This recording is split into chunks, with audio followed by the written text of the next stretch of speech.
Functions are blocks of reusable code. We start by defining one using the def keyword, followed by the function name. Inside the parentheses, we define a parameter called name. Think of this as a placeholder that will hold the data we pass into the function later. The body of the function is indented.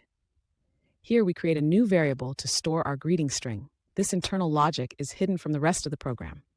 The return statement sends the result back to whoever called the function. This allows the function to act like a tool that processes input and gives an output. Now we define a variable user with the value Alice. Finally, we call the function by its name and pass user as an argument. The function uses this value to perform its task, demonstrating abstraction.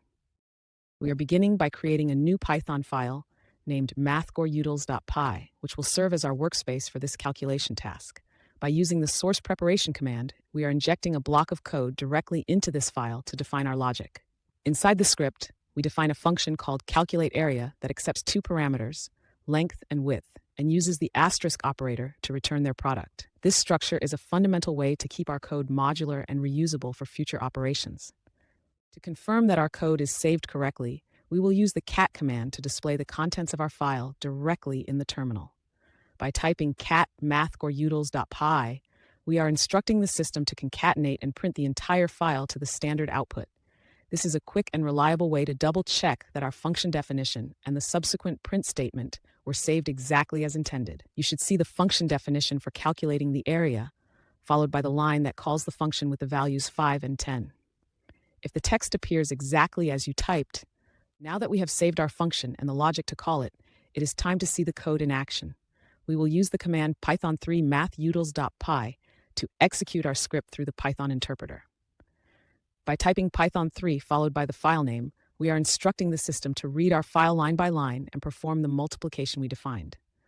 Once you press enter, the terminal will process the calculation and display the result of 5 times 10. You should see the number 50 appear on the next line. By running the command python3 mathgoreutils.py, we have successfully triggered the Python interpreter to read and execute the instructions we defined in our file.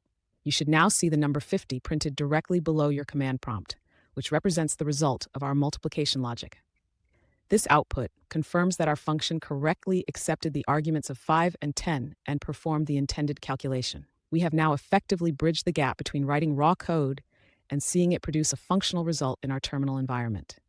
This simple workflow of writing, saving, and executing is the foundation for all your